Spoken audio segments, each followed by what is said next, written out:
भौकाल टाइट एकदम बनौले रहनी लो एकदम टाइट।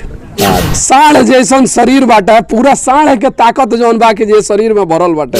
हर एक चीज के सर्विस प्रोवाइड करे नी, जैसे शादी हो गई, तिलक हो गई, कोनो भी प्रकार के मतलब फंक्शन पार्टी बा तो सर्विस प्रोवाइड होला। जैसे गनमैन भी बाड़े हमनी के पास, लेडीज बाउंसर भी बालो। अच्छा, लेडीज बाउंसरो रखले बानी? जी जी, देख ले, लेडीज बाउंसरो यहाँ के रखले बानी ना। ये सब के चक्कर में आदमी ना रहेला।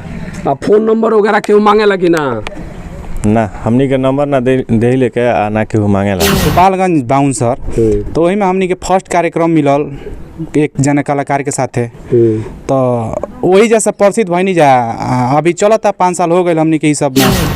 नमस्कार, प्रणाम रहुआ। देखा तनी गोपालगंज अपडेट। हमरा बीच में यहाँ लोग बाउंसर लोग बानी लो। यहाँ के एगो पेज चलेला, गोपालगंज बाउंसर नाम से पेज यहाँ लोग के चलेला। आई देख सकत तनी साढ़ जैसन शरीर बाटे, पूरा साढ़ के ताकत जौन बा के जे शरीर में भरल बाटे।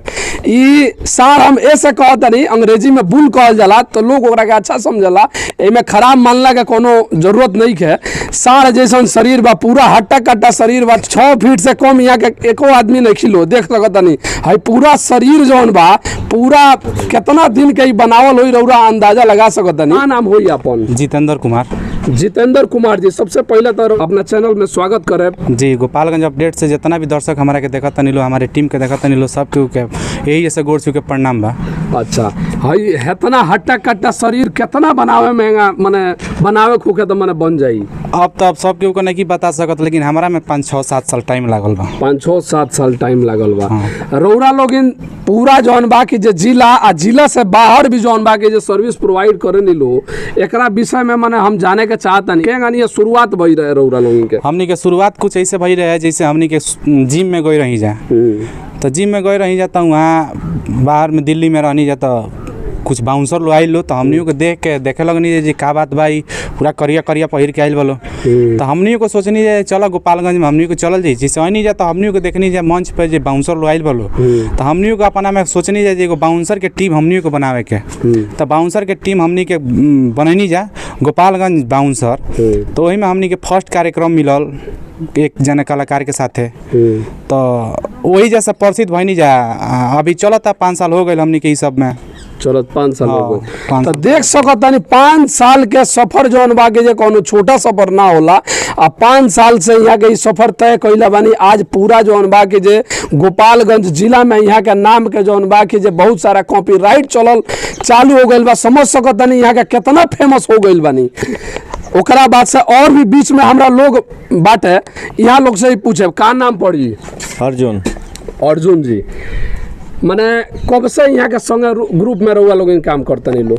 लगभग 8-9 महीना हो गए। रउआ तो बड़ा देखो में हैंडसम लगता, नहीं तो जब जानी कार्यक्रम में कौन डोरा ओरा रउआ लोग पर नानू डाला कहीं से?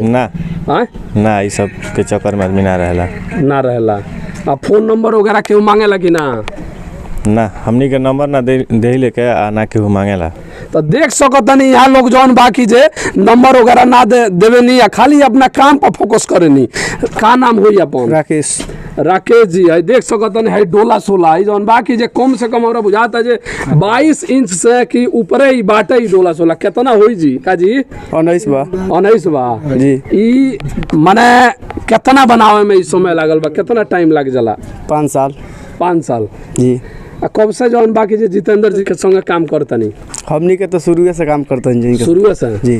भौकाल टाइट एकदम बनौले रहनी लो? एकदम टाइट। अच्छा, और एक जना हमरा बीच में बानी, का नाम पड़ी? मनु यादव। बड़ा राउर हाइट लमहर बाजी, कितना फीट के बानी? 6 फीट 2 इंच। है देख ली 6 फीट 2 इंच के जौन बाकी यहाँ के बानी। हमनी के यहाँ के सामने छोटा पड़ जाता नहीं जा। शरीर यहाँ के जौन बाकी जितना हट्टा कट्टा बा, काम करे में शुरू से यही में मन लगेला। जी बिल्कुल। शरीर बॉडी सॉडी में ही जौन बाकी शुरू से यदि बैठे।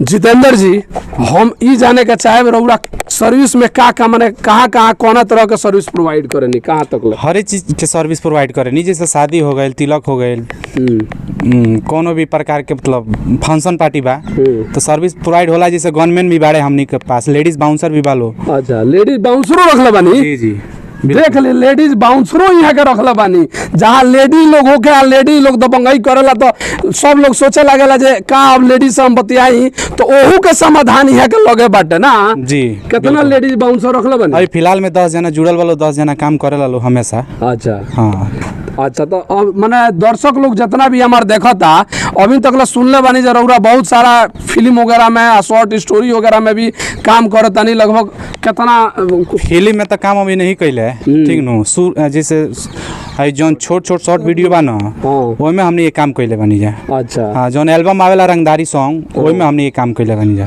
तो रउरा लोगन के तब खर्चा बहुत लेत हो गए लोग? ना ना, ऐसा कोनो ढेर खर्चा नहीं किया। हमने के जे भी बोलाई 1-1 हजार रुपया दी, हमने के चल जा, गाड़ी के ट्रेवल चार्ज दी।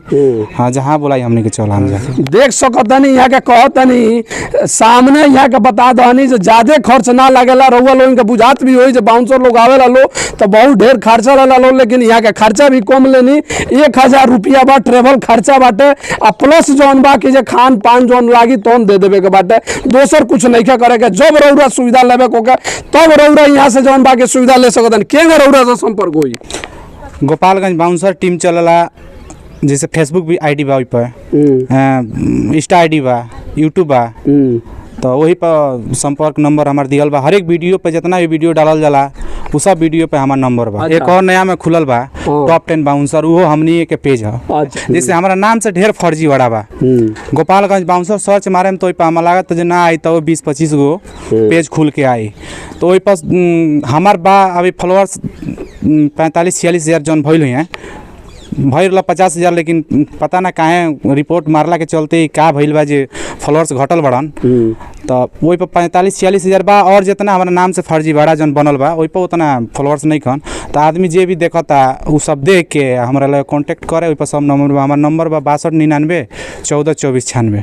तो देख सकतानी यहाँ का नंबर भी बता देला बानी। जब भी रउआ संपर्क करी तो ओरिजिनल जितेंद्र जी से रउआ संपर्क करी।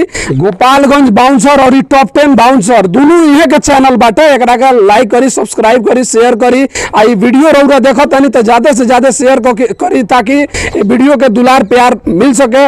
रउरा लोग इन वीडियो देखे तबे तो जौन बा कि जे सब लोग के विकास होई, रउरो जरूरत होई तो रउरो विकास होई।